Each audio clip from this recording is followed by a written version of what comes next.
Hello दोस्तों, कैसे हैं आप लोग। आशा करते हैं सब लोग बहुत अच्छे से होंगे और हम भी अच्छे से हैं। कल हमारे भाई साहब रिटायर हुए। हमारी बहुत ही अच्छी भाभी हैं, हमारी सोसाइटी में हैं, हमारी बहुत ही अच्छी दोस्त हैं।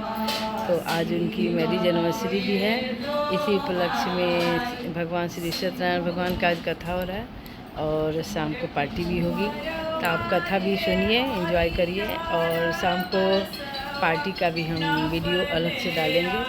तो आप पूरे पूजा में हमारे साथ रहिएगा और बिल्कुल स्किप नहीं करिएगा। भगवान का कथा सुनिएगा, आशीर्वाद लीजिएगा और भगवान सबकी मनोकामना इच्छा को पूर्ण करे। हमारे पंडित जी आ गए हैं। ये पंडित जी तैयारी कर रहे हैं कथा का और हमारी कुछ बहनें भी आ गई हैं जो बैठी हैं, गाना गा रही हैं। सामने भाभी भी हैं, ये भाभी की बहन हैं। अभी हमारे दुल्हा दुल्हन यहाँ पे नहीं आए हैं, फिर आते हैं तो आपको मिलाती हूँ। देखिए यहाँ पे दुल्हा और दुल्हन पधार चुके हैं और कितने सुंदर लग रहे हैं, कितने प्यारे लग रहे हैं। ये हैं हमारे भैया भाभी। अभी फोटो तो अब ये लोग कथा पे बैठने वाले हैं और कथा का आनंद लीजिए आप लोग। तो आप भी हमारे साथ कथा में बने रहिए और कथा सुनिए और कथा का आनंद लीजिए।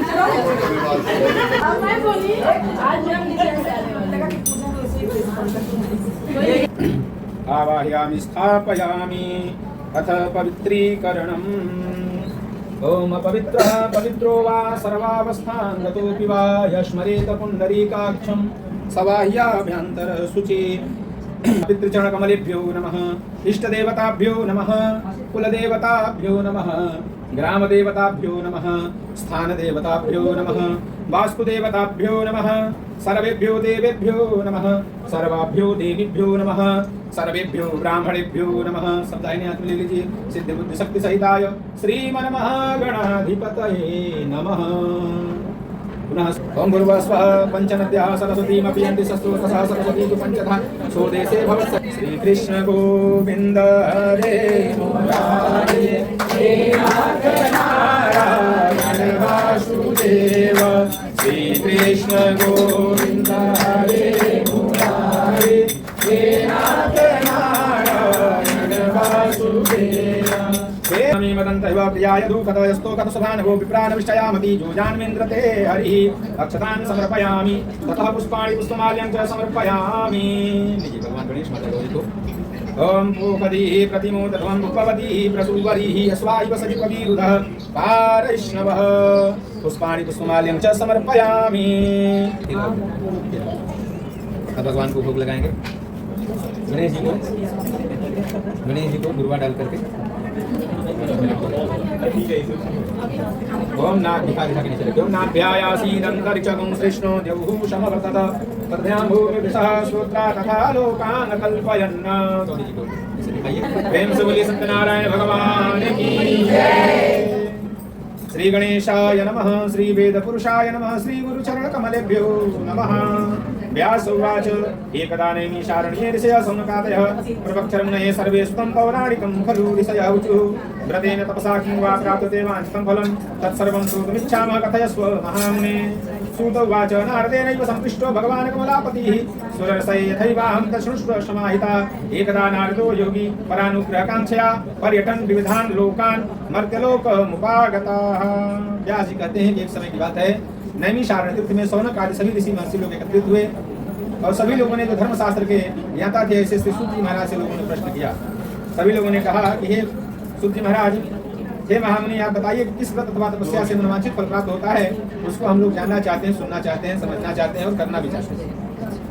अब सूत जी ने कहा कि देखिए, इसी प्रकार देवर्षि नारद जी के द्वारा पूछे जाने पर भगवान कमलापति ने, भगवान विष्णु ने, नारायण ने जो उनसे बताया था वही मैं आपको बता रहा हूँ। आप ध्यानपूर्वक श्रवण करें, ध्यानपूर्वक श्रवण करें। हुआ क्या, एक बार नारद जी सभी लोकों में भ्रमण करते हुए इस मृतलोक में आए और मृतलोक में नाना प्रकार से जनमानस को कष्टों में पा करके उनके मन में ऐसा प्रश्न आया, इनको कष्टों के निवारण के लिए उपाय जानने के लिए भगवान विष्णु के लोक को गए। ऐसे भगवान विष्णु जो चतुर्भुजधारी हैं, जो शंख चक्र गदा पद्म और वनमाला से विभूषित हैं, ऐसे भगवान को जाकर के नारद जी प्रणाम करते हैं, अर्थात स्वयं नारायण को जाकर के नारद जी प्रणाम करते हैं, भगवान से आशीर्वाद ग्रहण करते हैं। तत्पश्चात बातचीत प्रारंभ होती है।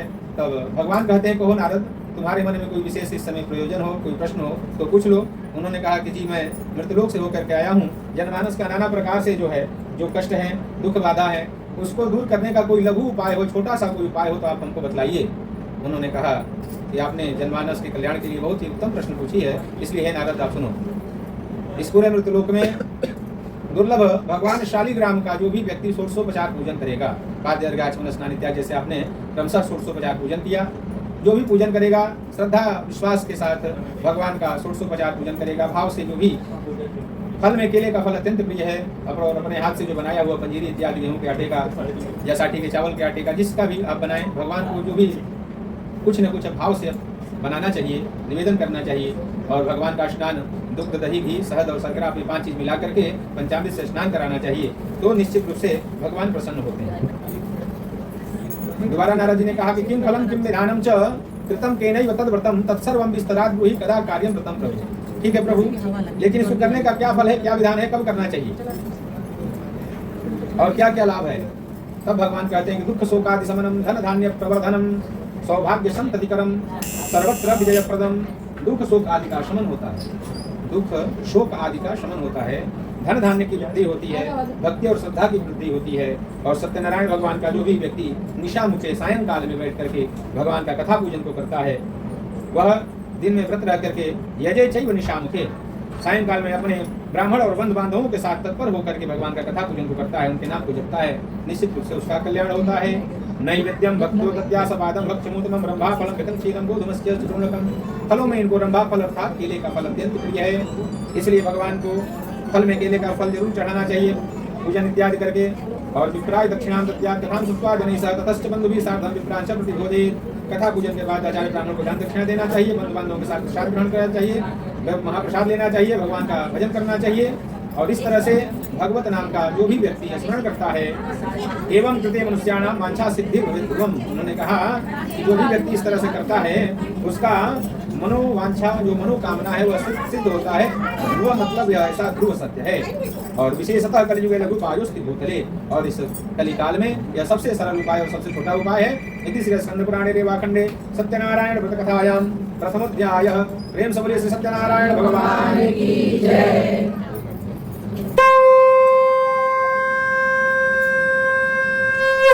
बोलिए वृंदावन बिहारी राधा की जय। श्री सत्यनारायण भगवान की जय। कथमित्युध्यायः सूत उवाच कथान्यं त्वं प्रयच्छामि तमेन पुरा द्विजः काशीत् काशीपुरे रम्ये ह्यासीत् विप्रो निर्धनः सिद्धिभ्यो व्याकुलो भूत्वा नित्यं बभ्राम भूतले दुःखितं ब्राह्मणं दृष्ट्वा भगवान् ब्राह्मणप्रियः वृद्ध ब्राह्मण रूपस्त्वं प्रवक्षत् विजमादरात् किमर्थं भ्रमसे विभ्रमहिं नित्यं सुदुःखितः तत्सर्वं श्रोतुमिच्छामि कथ्यतां द्विजसत्तमः। सूत जी ने कहा कि हे द्विजों, मैं पुनः पूर्व काल में जिसने भगवान सत्यनारायण की कथा को किया था उसको आपको बतला रहा हूँ। भली भांति विस्तार पूर्वक आप इसको श्रवण करिए। रमणी काशी नामक नगर में एक अत्यंत निर्धन ब्राह्मण थे। वह प्रतिदिन और अत्यंत निर्धन ब्राह्मण थे, प्रतिदिन जो है वह भूख प्यास से व्याकुल होकर के पृथ्वी पर भ्रमण करते थे, और उनका नाम था शतानंद। एक दिन वह बहुत ही दुखी मालूम पड़ रहे थे, उनके दुख को देख करके, कष्ट को देख करके, क्योंकि बहुत ही वह निर्मल मन के थे, और जो निर्मल मन के होते हैं उनको भगवान शीघ्र प्राप्त हो जाते हैं। बाबा ने लिखा ना रामचरितमानस में, निर्मल मन कोई नहीं बोल रहा, कोई बात नहीं। तो जिनका मन निर्मल हो उनको भगवान शीघ्र प्राप्त होते हैं, क्योंकि भगवान ने कहा कि मोहि कपट छल छिद्र न भावा। और ऐसे शतानंद नाम के जो ब्राह्मण थे, इन पे भगवान प्रसन्न हुए और एक वृद्ध ब्राह्मण का रूप धारण करके इनके पास आ गए। कहे, कहो ब्राह्मण, आपको क्या कष्ट है, आप क्यों इतने दुखी मालूम पड़ रहे? उन्होंने कहा कि कष्ट इस बात का है कि परिवार बच्चों को पालन हेतु धन की आवश्यकता पड़ती है, और मेरे पास पर्याप्त धन नहीं है। हमारे जीवन में धन का कैसे आगमन होगा, कैसे मेरे परिवार का पालन पोषण होगा, इसी कष्ट से मैं दुखी हूँ। उन्होंने कहा कि तुम भगवान शालिग्राम को अपने घर ले आओ और षोडशोपचार उनका पूजन करो, और मंत्र बता दिया, ओम नमो भगवते वासुदेवाय, इसका जप किया करो, नारायण का जप किया करो। इनके तो हजारों नाम हैं, जो भी नाम सुविधा से आ जाए उसको जप लिया करो, निश्चित रूप से तुम्हारा कल्याण होगा। ब्राह्मण भी इच्छा व्यक्त की कि इसका विधि विधान क्या है, सब बतलाइए। भगवान ने बताया, सब जाने, सब तो जान गए, लेकिन रात्रों निद्रा न लब्धवान। जानने के बाद जब घर गए, सोने के लिए बहुत प्रयास किए रात में, लेकिन निद्रा देवी नहीं आई, क्योंकि व्यवस्था कुछ है नहीं और काम करना है इतना, वो भी बताए गए हिसाब से। तो सुबह रात भर यही चिंतन करते रहे कि मैं सुबह में कैसे व्यवस्था करूंगा, कैसे कदली फल लाऊंगा, कैसे भगवान को शालिग्राम कहाँ से लाऊंगा, कैसे लाऊंगा, कैसे हो पाएगा। जब प्रातः काल जगह फिर इसके व्यवस्था में लगे और भगवान की कृपा से सब कुछ सुलभ हो गया, सब कुछ उनको प्राप्त हो गया। और सब कुछ जब प्राप्त हो गया, सारी व्यवस्थाएं हो गई, फिर अपने बंधु बांधवों को बुला करके भगवान श्री सत्यनारायण स्वामी कथा पूजन को किए। और उसके बाद से उनकी भक्ति में ऐसे लीन हुए कि भगवान का नाम जपना, भगवान को स्नान कराना, भगवान को भोजन कराना, भगवान को शयन कराना, भगवान का सेवा करना, भगवान को चमर बुलाना। पहले तो कुछ कहीं जा करके कुछ व्यवस्था कर पाते थे, अब तो ऐसी भक्ति करने लगे कि उनका भक्ति का इतना प्रचार प्रसार हुआ कि उस ब्राह्मण के यहाँ स्वयं जो भक्त थे, जो भगवान के अनुयायी थे, सभी लोग वहाँ जाकर उनका हर एक तरह सहयोग करने लगे। और कहा गया कि बूंद बूंद से घड़ा भर जाता है। इतने भक्तों के द्वारा उनके पास जब व्यवस्था हुआ, धीरे धीरे उनके पास सब कुछ उपलब्ध हो गया। और वहाँ दिव्य भगवान सत्यनारायण का, लक्ष्मी नारायण का मंदिर का उन्होंने स्थापना किया, प्राण प्रतिष्ठा किया। और वहाँ पे अब नित्य प्रतिदिन भगवान की कथा होने लगी। अमावस्या और पूर्णिमा के दिन मानो जैसे मेला लग जाता हो, ऐसा दृश्य वहाँ पे समझ में आने लगा। एक दिन जब यह कथा पूजन कर रहे थे, उसी समय एक लकड़ी बेचने वाला लकड़हारा भी वहीं पे पहुंचा, जो पंडित जी को पहले से जानता था। आया तो बहुत अपने आप को उस जगह को देख करके बड़ा दुखी हुआ, क्योंकि जहाँ पे पंडित जी का छोटा सा एक टूटा फूटा मकान हुआ करता था, वहाँ आलीशान मकान और दिव्य मंदिर का स्थापना उन्होंने सोचा, लग रहा है हमारे जानने वाले पंडित थे, यहाँ रहते थे, पता नहीं कैसे क्या हुआ उनका, वो भी सब जो था वो भी खत्म हो गया। लेकिन जब वहाँ जाके पहुँचे, देखे उसी पंडित जी को, तो कहे यह कैसे हुआ, कैसे चमत्कार हुआ। उन्होंने कहा यह भगवान श्री सत्यनारायण की कृपा से हुआ है, और यह जो वहाँ पे आप अच्छा मकान देख रहे हैं वो भगवान की कृपा से हमको मिला है रहने के लिए। और यहाँ पे भगवान का दिव्य मंदिर इनकी इच्छा से बना है, और जो भी व्यक्ति श्रद्धा विश्वास के साथ इनका यहाँ कथा पूजन करता है उसकी समस्त कामनाएं सिद्ध होती हैं। तो वह लकड़हारा भी मन में विचार किया और अपने पूजन के नियम को जान करके अपने बंधु बांधवों को बुला करके वहीं भगवान सत्यनारायण स्वामी कथा पूजन को किया। और कथा पूजन के प्रभाव से इस मृतलोक के सारे सुखों को भोग करके अंत में वैकुंठ को प्राप्त किया। इसलिए स्कंद पुराण रेवाखंडे सत्यनारायण कथायाम द्वितीयोध्याय।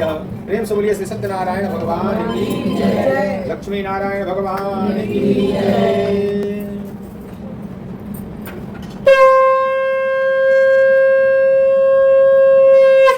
श्री राजा रामचंद्र भगवान की जय, श्री वृंदावन बिहारी लाल की जय, श्री सत्यनारायण भगवान की जय। सूत उवाच पुनरग्रे प्रोक्ष्यामि शुद्धं सप्तमहापुराजुल्कामुखो नाम निपासिन् महामते जितेन्द्रियः सत्यवादी यौ देवालयं प्रति दिने दिने धनं दत्त्वा द्विजान् सन्तोषयत्सुधि। यह तीसरे अध्याय की कथा में उल्कामुख नाम के राजा हैं, जितेंद्रिय हैं, सत्यवादी हैं, प्रतिदिन देवालय जाते हैं, देवताओं का अर्चन करते हैं, वंदन करते हैं, पूजन करते हैं, धर्म को बढ़ाने के लिए। जो भी वहाँ उस तरह से दुखी दारिद्र वाले जो भी जन होते हैं उनमें धन का दान करते हैं।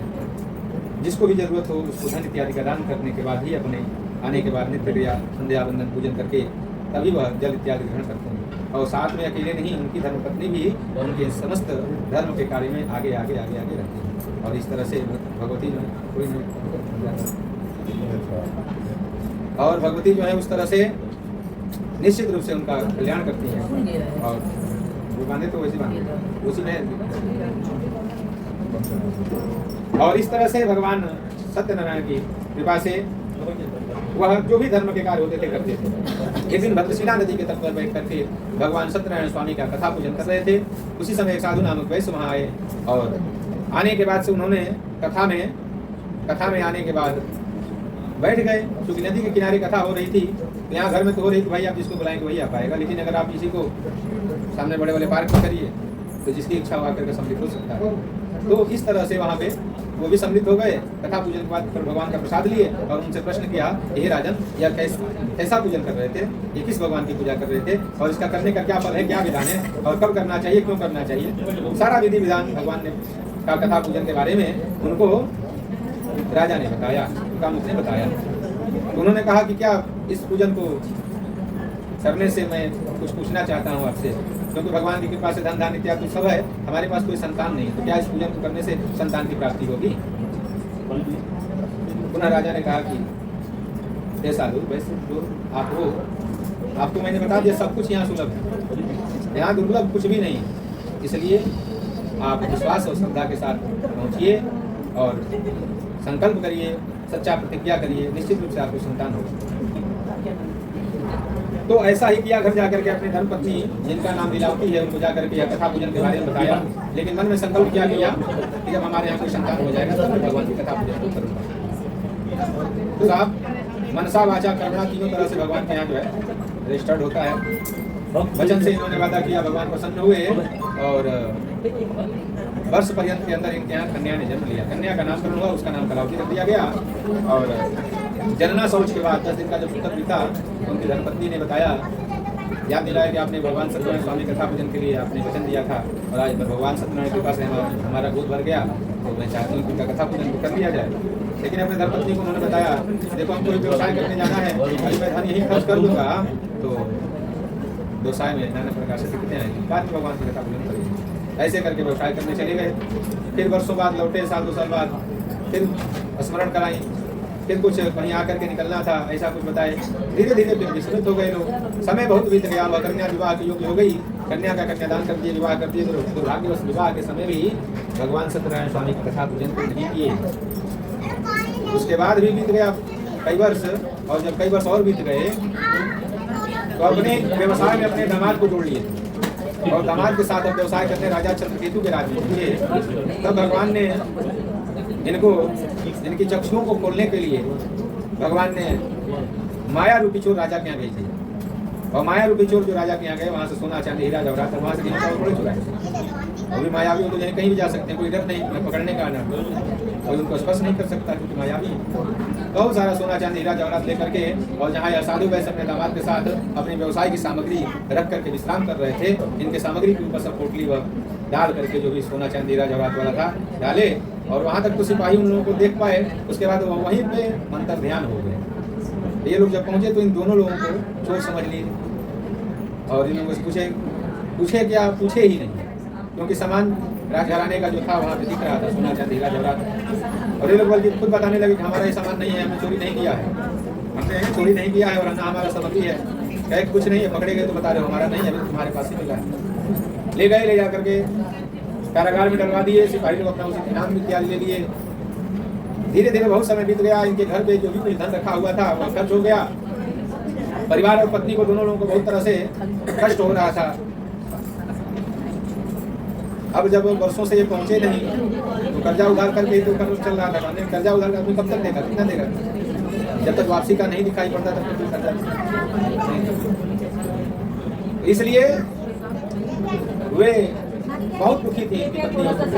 कोई सामने आता था तो उनको दिखाई नहीं पड़ता था, कोई भी उनको देख करके मार्ग चेंज कर लेता था। एक दिन भगवान की कृपा से उनके मोहल्ले में एक ब्राह्मण के यहाँ भगवान सत्यनारायण स्वामी कथा पूजन हो रही थी।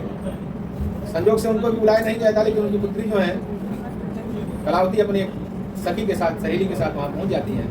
अब कथा पूजन में चाहे जो आए, एक प्रसाद तो निश्चित है कि भगवान का स्नान कराया हुआ जो पंचामृत बना करके हम लोग स्नान कराते हैं, तो भगवान का चरणोदक फिर उसमें मिला देते हैं। तो वह जो स्नान कराया हुआ चरणामृत जरूर मिलता है इस कथा के पूजन में। विष्णु भगवान के पूजन में यह चरणामृत निश्चित रूप से मिलता है।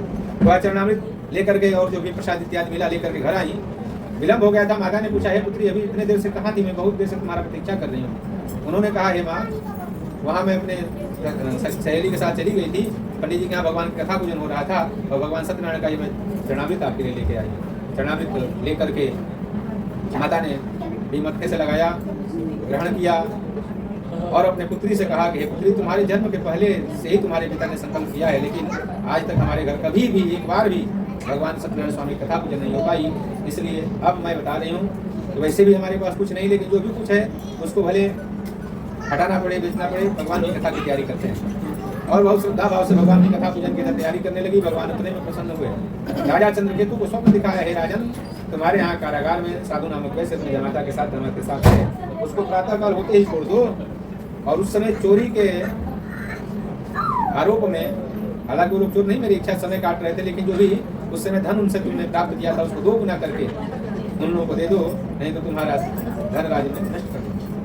ऐसा स्वप्न प्रातः काल के जानने के बाद राजन प्रातः काल ही अपने सब लोगों को, मंत्री को, विद्यार्थी को बुला करके बात को रखा। यही नहीं, उस साधु वैसे को बुलाया और बातचीत किया, तो राजा भी, उनको राजा को भी विश्वास हो गया कि वास्तव में लोग चोर नहीं, ये लोग व्यवसायी हैं, ऊपर वाले की इच्छा से ऐसा इन लोगों के साथ हुआ है। फिर राजा भी उन लोगों से क्षमा मांगते हुए कहे कि आप लोग बिना जुर्म किए सजा काटे हैं, और लेकिन अब नारायण की आपके ऊपर कृपा हो गई है, नारायण के आदेश के अनुसार मैं आपको यह सोना चांदी हीरा जवाहरात वस्त्र आभूषण सब देता हूँ, इसको आप धारण करिए और इसमें से जितना आप श्रद्धानुसार दे करके जाइए। बहुत सारा सोना चांदी हीरा जवाहरात मिला, वहाँ से लेकर के भगवान को धन्यवाद दे करके मंगलाचरण करके और वहाँ से अपने नगर के लिए दोनों लोग प्रस्थान किए।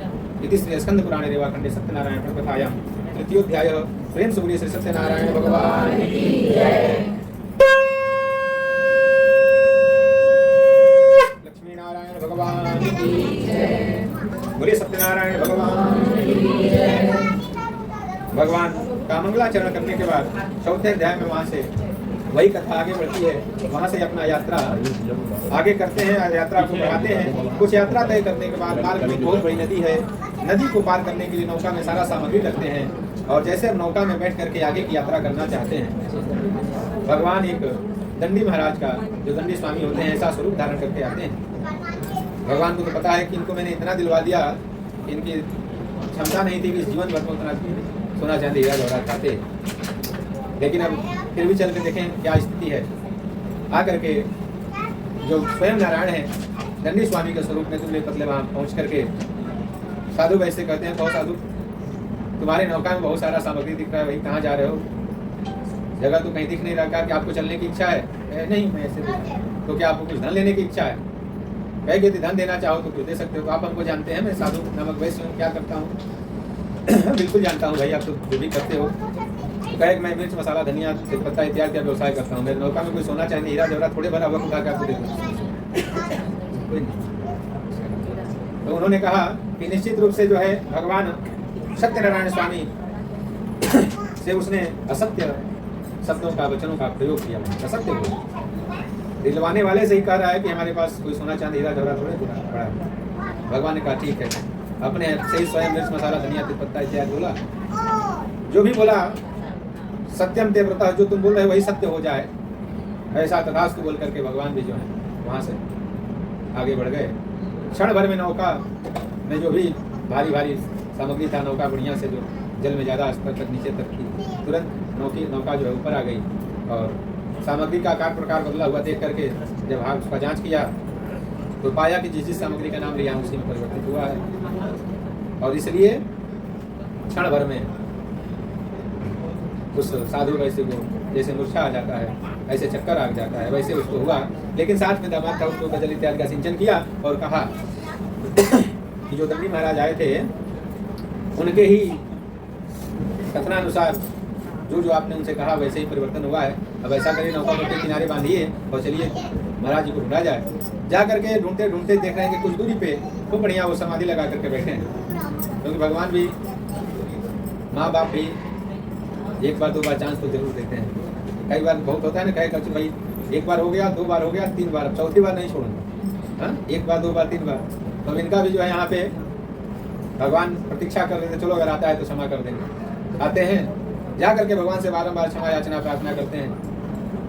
भगवान कहते हैं कि साधु बार बार क्यों असत्य बोलते हो? अरे देना था देते, बोल देते कि मेरा चीज़ मैं नहीं दूंगा, तुमको ऐसा असत्य भाषण बोलने का क्या आवश्यकता है? अब तो जान जाओ तुम्हारे हाथ में कुछ है नहीं। हानि लाभ जीवन मरण सब जस विधान सब मेरे हाथ में है।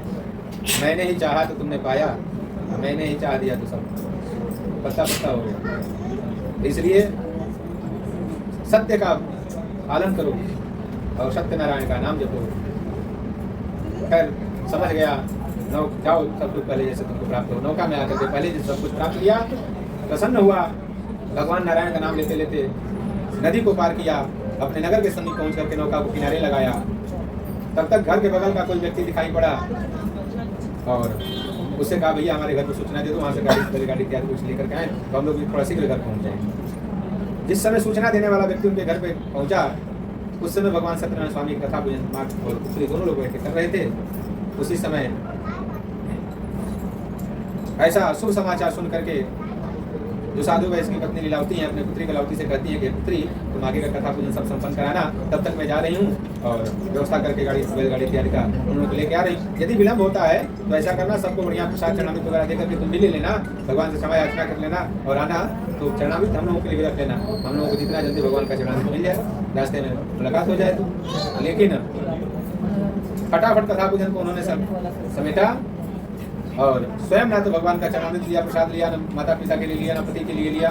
तुरंत दरवाजा अपना बंद करी और नदी की तरफ चल दी। एक एक कदम नदी की तरफ इनका चलना क्या हुआ, बिल्कुल मानसून मौसम भी और मानसून को छोटा चीज हो गया। जैसे प्राकृतिक आपदाएं आती हैं, भूस्खलन हो जाता है और पहाड़ों में जैसे बर्फ पड़ते हैं, इस तरह का हुआ। और उस नदी में इतने वेग से जल आया कि नौका में जो भी धन था और दामाद भी उसमें संयुक्त थे, केवल साधु वैसे बाहर निकले थे, दोनों उस नदी में समाहित हो गए।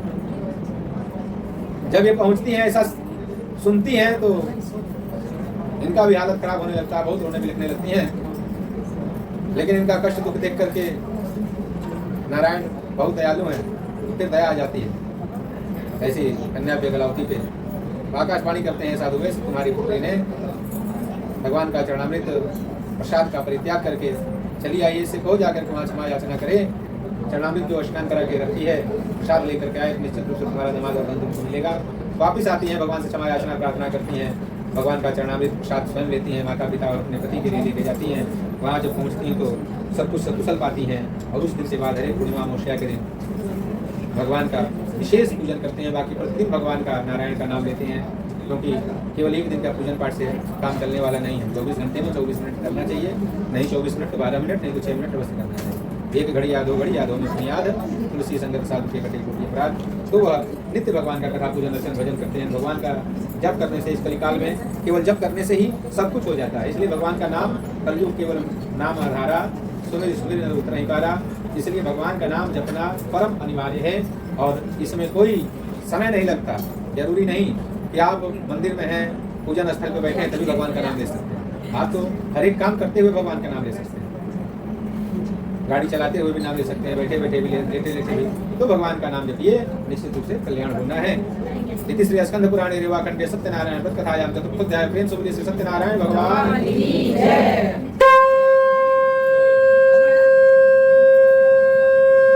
लक्ष्मी नारायण भगवान की जय। बोले वृंदावन बिहारी की जय। श्री सत्यनारायण भगवान की जय। अथ पंचमोऽध्यायः सूतोवाच कथान्यं शरणं गच्छामि शरणं निसत्तमा आसीत् गन्धजो राजा प्रजापालन तत्परः प्रसादं सत्यदेवस्य त्यक्त्वा दुःखं वापस एकदा स वनं गत्वा हत्वा बहुविधान् पशून् आगत्य वटमूलं च दृष्ट्वा सत्यस्य पूजनं गोपाः कुर्वन्ति सन्तुष्टा भक्तियुक्ता सबान्धवाः। राजा दृष्ट्वा तु सर्पेण न गतो न नाम स ततो गोपगणाः सर्वे प्रसादं निपसन्निधौ। एक राजा हैं जिनका नाम तो गंधोज है, जंगल में शिकार करने जाते हैं और जब जंगल में शिकार इत्यादि करने जाते हैं तो उसी जंगल में उनके प्रजा जो कि ग्वाल बाल जो है भगवान सत्यनारायण स्वामी कथा पूजन को कर रहे हैं और प्रजा जो है प्रतीक्षा कर रही है अपने राजा की, हमारे राजा जब इधर से लौटेंगे तो उनको पहले प्रसाद खिलाएंगे, उसके बाद हम लोग प्रसाद ग्रहण करेंगे। अहंकार बस राजा ने ना तो घोड़ा से उतरा, न भगवान को प्रणाम किया, न उनके द्वारा दिए गए प्रसाद को स्वीकार किया, जिससे भगवान बहुत रुष्ट हुए। जब तक अभी नगर पहुंचा नहीं तब तक पता नहीं भगवान की ऐसी इच्छा, कई राज्यों के राजाओं ने उसके राज्य पे उधर आक्रमण कर दिया, बहुत ही उसका धन का जन का नुकसान हुआ। स्थिति को समझ नहीं पा रहा था राजा। आचार्य ब्राह्मण ज्योतिषियों से संपर्क किया तुरंत, और ऐसा कैसे संभव हुआ, यह तो जो कभी नहीं होना था ऐसा हुआ है, हमको कहीं विश्वास नहीं हो रहा कि ऐसा भी हो सकता है। तब जाकर के उनको बताने वाले ने बताया कि आपसे आपने ही जो कुछ किया है, आप राजा हैं तो आपके ऊपर हमको भी नहीं विश्वास हो रहा है कि आपसे इतनी बड़ी गलती हो सकती है। अरे भगवान तो सबके हैं, आपने भगवान का अपमान किया, अहंकार बसना तो आप भगवान को प्रणाम किए, क्षमा याचना किए, ना उनका प्रसाद ग्रहण किए। तब राजा को समझ में आया कि अच्छा इतना बड़ा अपराध हुआ तो क्या किया जाए, उपाय बताएं।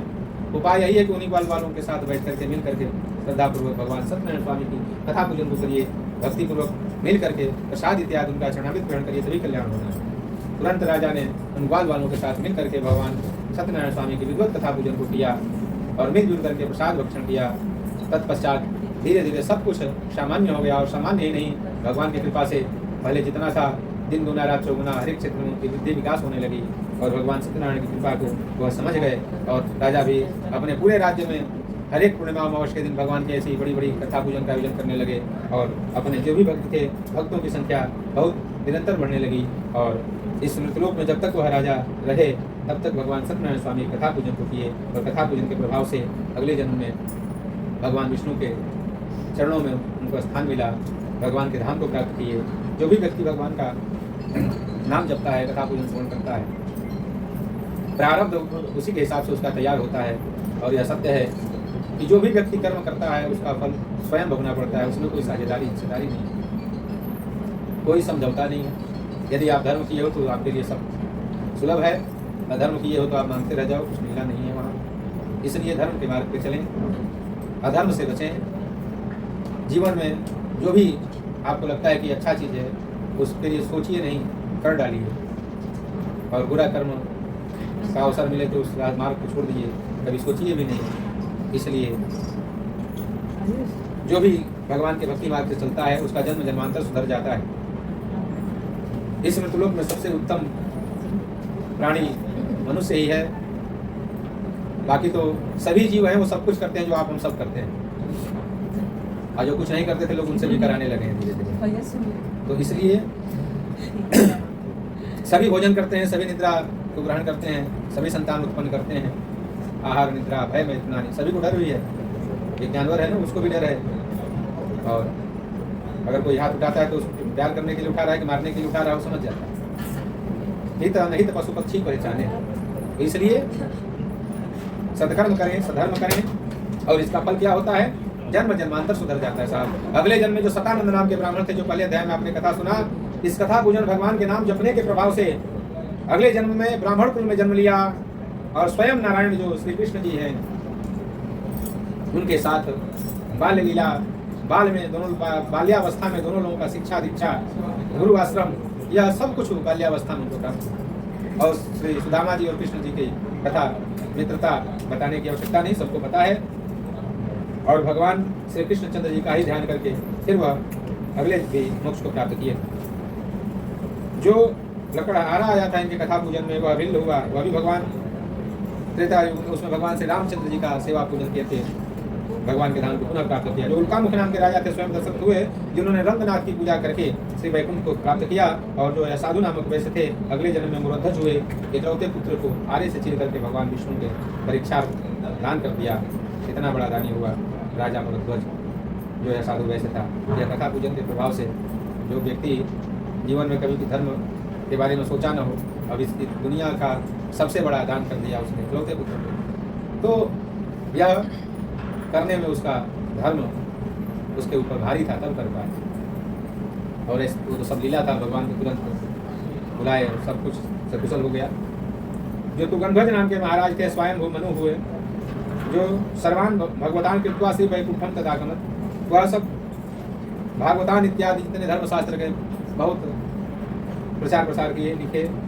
और जो गोपाश जो भूतवा गोपाश थे सर्वे ब्रज मंडल वासिना, जितने ग्वाल बाल थे सभी ब्रज में, ब्रज शब्द इसलिए लिया गया कि ब्रज 84 कहा जाता है। ब्रज की जो दूरी है अर्थात वृंदावन, मथुरा, बरसाना, सब 84 कोस में, तो ब्रज 84 में सब लोग जन्म लिए, और सब लोगों ने भगवान श्री कृष्णचंद्र जी के साथ बाल्यावस्था में जो लीला किया है, आप सभी लोग अब तो बहुत पहले आता था ना कृष्णा, तो उसमें भगवान श्री कृष्ण की लीला को सभी ने दर्शन किया है। इसलिए जो भी भगवान से व्यवहार बना के रखता है, भगवान से संपर्क बना के रखता है, रिश्ता बना के रखता है, भगवान की इच्छा से भगवान की भी कृपा उनके ऊपर बनी रहती है। जिस तरह से आज आपके यहाँ 2 बजे से पौने 2 बजे से आकर के लोग बैठे हैं, वो आपका उनसे उस तरह का व्यवहार है, प्रेम है, तो आके बैठे हैं। उसी तरह से भगवान से जब आपका उतना प्रेम रहेगा, लगाव रहेगा, भक्ति रहेगी, तो निश्चित रूप से भगवान भी आपके लिए उतना ही करेंगे। जब हम आपस में जिससे प्रेम रहता है बुलाते हैं, वो एक बार पे चला आता है, और जिससे कम रहता है बुलाने को कुछ न कुछ बहाना कर देता है,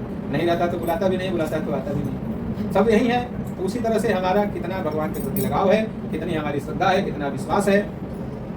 4 लोगों को बुलाइए, पता पहले हो जाता है, विश्वास भी रहता है, वो तो 100% आएंगे ही आएंगे। कोई लोग नहीं चलता चाहे जितना बारिश हो, और वो आ भी सकते हैं, नहीं भी आ सकते। और तीसरे वाले ना, वो भले कह रहे हैं आएंगे, लेकिन हमको नहीं लगता है। चौथे वाले वो तो आएंगे ही नहीं, हमसे बात हो गई है, हम जानते नहीं हैं। तो ये क्या है? भरोसा है। उसी तरह से भगवान पे भी भरोसा होना चाहिए। भगवान पे इतना भरोसा होना चाहिए कि जो भी कुछ करेंगे यही करेंगे। ये सत्य है।